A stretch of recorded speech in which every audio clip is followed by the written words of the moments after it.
Thanks, Bwire. On a similar note, the high turnout in the two-day tour of the Linda Mwananchi faction traversing Trans Nzoia and Bungoma counties has brought excitement and shock for others, as Nairobi Senator Edwin Sifuna's presidential bid appears to gain momentum.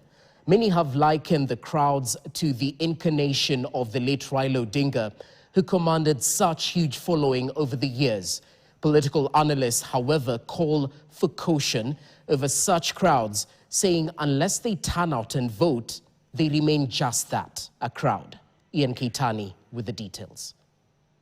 In their thousands, they turned up for the Linda Mwananchi Western Region tour in a bid to exert a clear and bold message of their intention to disrupt the status quo, politically speaking. The breakaway ODM team, led by Edwin Sifuna's bid to galvanize the region, seems to have yielded results. The large turnout, many argue, is akin to those witnessed in ODM rallies when Raila Odinga commanded huge support.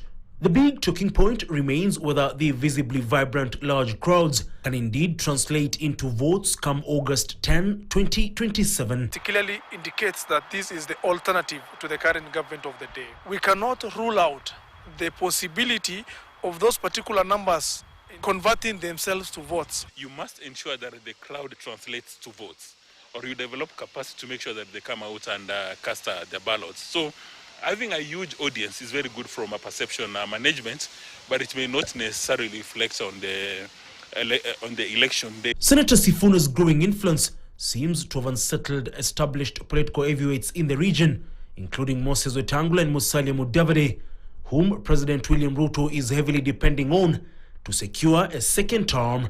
The spontaneous cash donations and crowdfunding, many say, lays bare Sifuna's grassroots influence, which cannot be wished away easily. You cannot afford to ignore the influence of Mr. Edwin Sifuna, because he has emerged as one of the leading players within Linda Mwananchi. So whether or not he's a presidential candidate, that is something that you cannot afford to ignore. However, voters in Kenya tend to be very conservative, and that is why you can also not afford to ignore the experienced political players like Musalia Mudavadi and Moses Wetangula.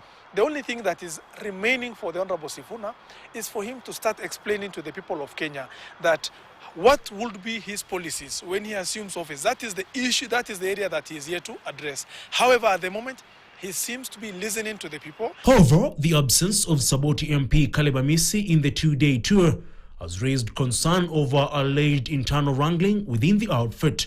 On the contrary, perceived government-leaning leaders, including House Speaker Moses Wetangula's brothers, Westlands Tim Onyonyi and Fred Wetangula, both warming up to the Edwin Sifuna-led team, are raising concerns over both Wetangula's and Prime CS Musalia Mudavadi's political influence in the crucial vote-rich region.